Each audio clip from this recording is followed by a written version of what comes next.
Oi pessoal, estamos aí voltando, mais um pedaço aí do vídeo da nossa revisão, tá? Esse aqui é o segundo vídeo, é a parte 2 da nossa revisão. Nessa parte aqui a gente vai falar sobre números racionais, a representação dos números racionais. A gente viu que são aqueles que podem ser escritos em formas de fração. Então tá aqui alguns exemplos, né? Os decimais finitos, para escrever em forma de fração. Na letra A, por exemplo, 2,3, basta escrever o número sem a vírgula, né, 23 sobre 10. 0,85, na letra B, basta escrever o número sem a vírgula, fica lá 85 sobre 100. Observa que o número de zeros que aparece no denominador é exatamente a quantidade de casas que tem na parte decimal. 10 aqui é uma casa, 100 porque são duas casas. Nesse daqui, olha, 0,0001. Então é 1 sobre 10.000. Você tem aqui 4 casas, né? O número de casas decimais é equivalente ao número de zeros que aparecem no denominador, sempre com o número 1. Certo?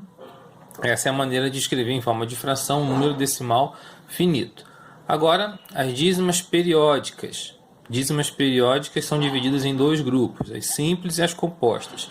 Dízima periódica são aqueles números decimais infinitos com período, né, que é a repetição. O formato da dízima periódica é esse aqui, ó, parte inteira seguida de período, né, na parte decimal são os números repetidos. Reticências indica a continuação desses números.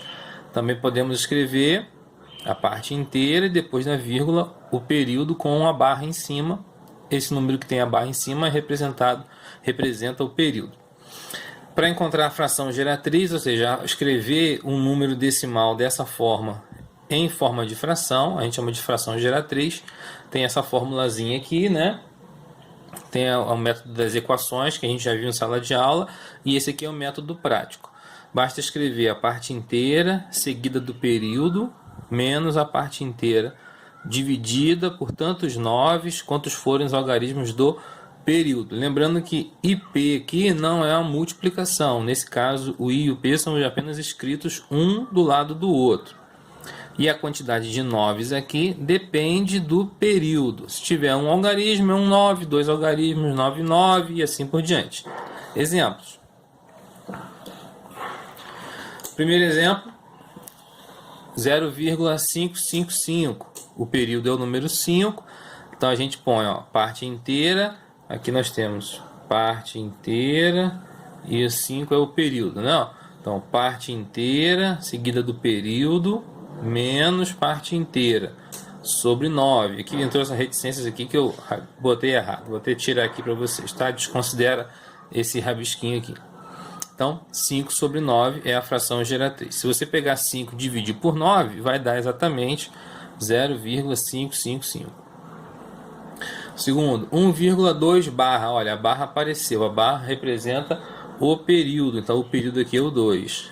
Pelo esqueminha aqui, ó, parte inteira, a parte inteira é o número 1, o número 2 aqui é o período, então você tem, pela fórmula, parte inteira seguida do período, ó, 12, menos 1, que é a parte inteira. O período é só um algarismo, então é um 9 só.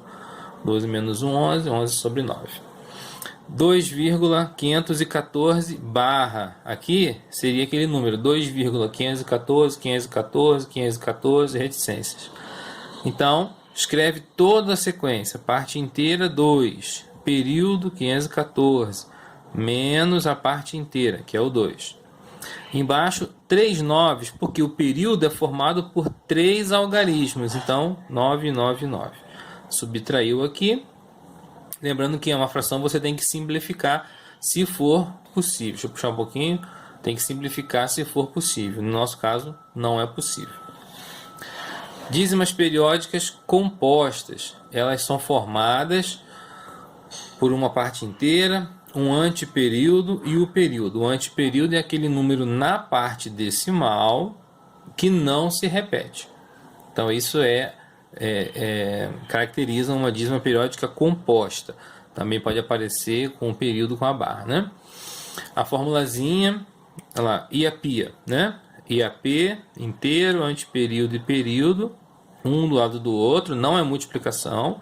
menos inteiro e anteperíodo. E embaixo, sequência de 9 e sequência de zeros. O 9 depende do período e os zeros dependem do anteperíodo. De acordo com a quantidade de cada um, é o que a gente coloca, o 9 ou o 0. Exemplo. Está aqui, 0,1,222. Então, ó, parte inteira, anteperíodo e período. Encaixou na expressão, parte inteira, anteperíodo e período, menos parte inteira e anteperíodo. Um 9, porque o período é o 2, é um algarismo só, então um 9 só. Um 0, porque o anteperíodo é o número 1, é um algarismo também. Então, subtraiu, ficou lá 11 sobre 90. E aqui, 1,2343434 reticências. O anteperíodo aqui é o número 2 e o período é o 34. E a parte inteira é o número 1. Então tá aqui, ó. 1, 2, 3, 4, menos 12, que é o inteiro e anteperíodo na sequência.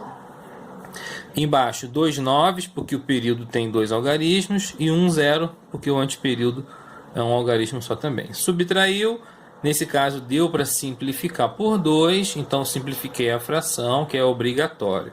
Não esqueçam disso, tá? É obrigatório simplificar as frações. Copia aí no seu caderno, tá? Não esquece, dá uma pausa no vídeo, bota tudo aí no seu caderno. Aí aqui, números irracionais, já é lá no capítulo 2. A gente já falou um pouquinho no outro vídeo sobre eles, vou apenas mostrar aqui, né? Alguns exemplos. Olha, números irracionais são decimais infinitos, olha aqui a reticência, tá vendo? Aqui também. E não tem padrão de repetição. Olha só que os números todo bagunçado, né? Não tem período, diferente lá da dízima periódica que a gente acabou de ver. Pode aparecer em forma de raízes que não são exatas. A gente já aprendeu como calcular a raiz quadrada exata dos números. Alguns não têm raízes quadradas exatas, ou raiz cúbica, raiz quarta, né? Não importa. São também números irracionais. E aí, para a gente fechar aqui, olha, muita atenção com um pequeno detalhe. Essa escrita de número aqui é praticamente igual a esta, com um detalhe das reticências. Quando há reticências, o número é infinito. Se ele é infinito e não tem padrão de repetição, ele é irracional. Esse daqui não tem reticências, então ele é finito. Se é finito, é um decimal exato, que é um número racional. Tá certo? Então é isso aí, anota no seu caderno direitinho, estuda, anota suas dúvidas e na próxima aula a gente tira essas dúvidas aí. Um abraço para vocês, tchau!